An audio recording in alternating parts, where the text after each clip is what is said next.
अस्सलाम वालेकुम गाइस, क्या हाल है आप सबके? ठीक है। इस वीडियो में मैं आपको सिखाने लगा हूँ कि हम एक स्क्रीन से दूसरी स्क्रीन में डेटा कैसे ट्रांसफ़र कर सकते हैं। अब मैंने ये दो ही टेक्स्ट फील्ड यूज़ कर रहा हूँ, तो मैं इन्हीं को यूज़ करके डेटा आगे ट्रांसफ़र करूँगा कि जो यूज़र इनमें डेटा एंटर करेगा तो वो वाला डेटा हम नेक्स्ट स्क्रीन में कैसे शो करवा सकते हैं। अब बहुत सारी चीज़ें हो सकती हैं, आपको जस्ट पर्पज़ जो है वो अंडरस्टैंड करवाने का है कि कैसे हम डेटा यूज़ करते हैं, आगे मतलब फॉरवर्ड करते हैं एक स्क्रीन से दूसरी स्क्रीन में। ठीक है, सबसे पहले तो यहाँ पे ये स्क्रीन 1 है, तो इसमें ये थोड़ी बहुत ही चेंजिंग्स करनी है। वो चेंजिंग्स क्या होंगी, तो यहाँ पे हम एक वेरिएबल्स दो लेंगे, क्योंकि दो टेक्स्ट फील्ड में दो वेरिएबल्स लेंगे। वेरिएबल्स वार ले सकते हैं, यूज़र नेम, ठीक है, और पासवर्ड के हिसाब से एक वेरिएबल दो ले लिए। ठीक हो गया। अब इन वेरिएबल्स को यूज़ करके ये जो यूज़र है एंटर करेगा यहाँ पे, वो हम इन वेरिएबल्स में स्टोर करवाएंगे। इसका एक मेथड होता है, टेक्स्ट फील्ड में भी मेथड वो सेम है, टेक्स्ट फॉर्म फील्ड में भी सेम है, उसका नाम है on change. On change method में हमारे पास ये वैल्यू, ये भी असिंक्रोनस फंक्शन होता है। अब ऑन चेंज का मतलब है कि इसके अंदर वैल्यूज़ आई हैं।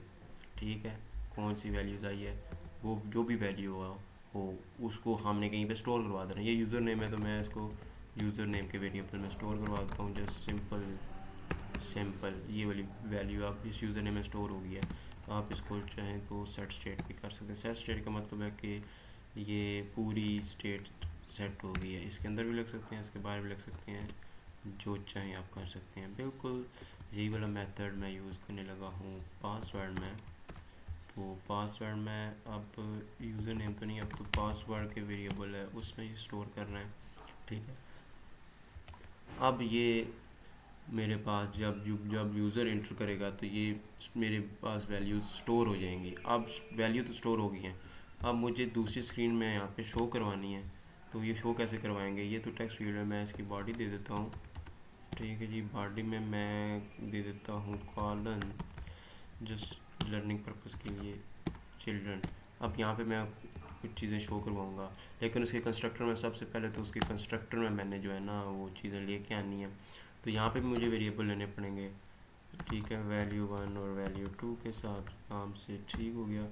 अब यहाँ पे वैल्यू 1 वैल्यू 2 आ गया, इसको एरर दे रहा है कि कांस्टेंट है, मैं कांस्टेंट को हटा देता हूँ और इसके अंदर मैंने लिख देना है जी रिक्वायर्ड का जो वेरिएबल है वो ये करता है कि वो दूसरे कहता है उसे, जहाँ पे ये कॉल हो रही होती है क्लास या स्क्रीन कह लें, क्लास कह लें, तो वहाँ पे वो कहता है कि ये दो चीज़ें तो रिक्वायर्ड हैं, आपको देनी ही देनी पड़ेगी।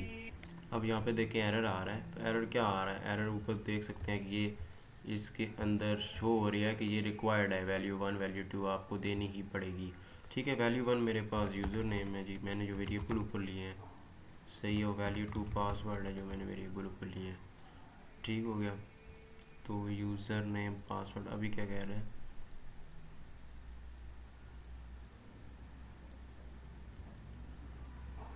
ओ सॉरी, यहाँ पे इसका वैल्यू 1 ये ऐसे आएगा, ये और वैल्यू 2 इज इक्वल, ये इसका जेसन के फॉर्मेट में आता है। ठीक है, तो यहाँ पे हम ये बाय डिफ़ॉल्ट कंस्ट्रक्टर है ना, बाय डिफ़ॉल्ट कंस्ट्रक्टर है, हम अपना कंस्ट्रक्टर भी बना सकते हैं स्क्रीन टू डॉट सेट के साथ नाम से, स्क्रीन टू डॉट सेट, और उसके अपने हिसाब से हम जो है ना डेटा इसमें स्टोर कर सकते हैं। अगर हम बाय डिफ़ॉल्ट कंस्ट्रक्टर की वाला कंस्ट्रक्टर जो होता है, इसको पहले बात है हटाना तो नहीं होता, ठीक है, हटा भी नहीं सकते। ये की होती है, की के इसको की के ज़रिए जो है ना हमारे पास कॉल वगैरह होती हैं, तो हटा तो सकते नहीं इसको। हाँ, ये है कि हम ये कर सकते हैं कि एक और कंस्ट्रक्टर बना सकते हैं, अगर आपने मतलब चाहते हैं कि आप बगैर जेसन के दें वैल्यूज़, तो ये वैल 1 है और वैल 2 जो भी है, मतलब इसका वही वाला सेम बिहेवियर होगा जैसे आप। तो यहाँ पे बिल्कुल वैसे ही कंस्ट्रक्टर है, यहाँ पे डॉट सेट लग गया है, तो बिल्कुल ऐसे ही है जैसे C++ में जावा में यूज़ होता है। ठीक है, अब अगर इसको आपने यूज़ करना है तो आपको यहाँ पे जेसन फॉर्मेट में नहीं देना पड़ेगा डेटा, ठीक है। आप डायरेक्ट यूज़र नेम और पासवर्ड लिख सकते हैं। अगर इसको यूज़ नहीं करना तो वेल एंड गुड है, ये चीज़ें आपको मतलब फिर भी हमारे पास फैच होके आ रही हैं, ठीक है।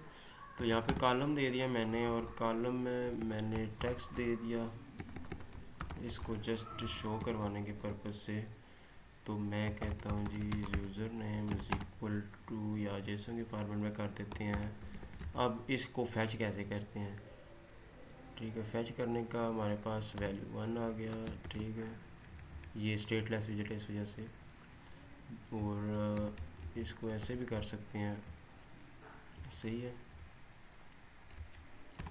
ये तो वैल्यू 1 होगी यूज़र नेम, और इसी को मैं कॉपी कर लेता हूँ, वैल्यू 2 पासवर्ड कर देते हैं, पासवर्ड वैल्यू 2 आ गई, ठीक है। और इसके दरमियान मैं एक साइज़ बॉक्स भी दे देता हूँ कि जो थोड़ा सा हाइट वगैरह दूर दूर नज़र आए। सही हो गया जी। ये कंट्रोल एस किया मैंने, यहाँ पे मुझे रीस्टार्ट करना पड़ेगा क्योंकि ये सारी चीज़ें मैंने सेव की हुई हैं दूसरी। तो मैंने यहाँ पे एक चीज़ आपको बतानी थी कि दिस लगाना लाजमी है, this dot value 1। This dot, this का मतलब होता है कि इस क्लास का ये वेरिएबल है, ठीक है। मतलब इसी क्लास के वेरिएबल को हमने फिल करना है। ये क्योंकि एक पूरी ऑब्जेक्ट ओरिएंटेड प्रोग्रामिंग लैंग्वेज होती है, ये स्टेटलेस विजेट भी हमारे पास एक क्लास है, और ये भी हमारे पास एक्सटेंड होके आ रही होती है। तो इस वजह से एक होता है ये सुपर का कीवर्ड, एक होता है दिस का कीवर्ड। दिस का कीवर्ड का मतलब है, अगर आपने ऑब्जेक्ट ओरिएंटेड प्रोग्रामिंग पढ़ी हुई है, दिस का मतलब होता है कि इसी क्लास के वेरिएबल्स या मेंबर फंक्शंस, और सुपर का मतलब होता है कि हमारे पास जो पेरेंट क्लास है उसकी मेंबर फंक्शन या वेरिएबल्स, ठीक है। तो दिस लगाना यहाँ पे, क्योंकि डार्ट जो है pure object oriented programming language है, तो इसमें हमें दिस के कीवर्ड का साथ तो दिस का कीवर्ड लाजमी लगाना पड़ेगा। सही हो गया।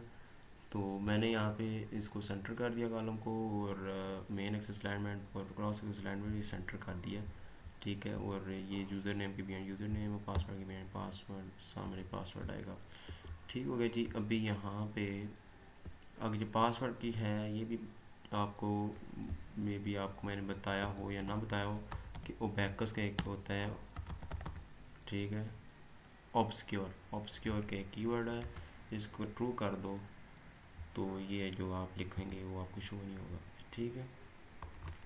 अब मैं इसको फिल कर रहा हूँ एडमिन, और पासवर्ड मैं दे रहा हूँ 1212, ठीक है।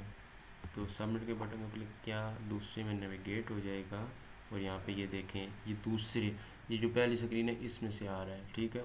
एडमिन 1212, ये मैंने वेरिएबल्स को यूज़ करते हुए ये अपना जो डेटा है वो आगे दूसरी स्क्रीन में ट्रांसफ़र किया है, ठीक हो गया। यहाँ पे ये मैंने जैसे शो करवाना था वो मैंने शो करवा दिया, सही है। तो ऐसे हम एक स्क्रीन से दूसरी स्क्रीन में डेटा को भी नेविगेट करवा सकते हैं।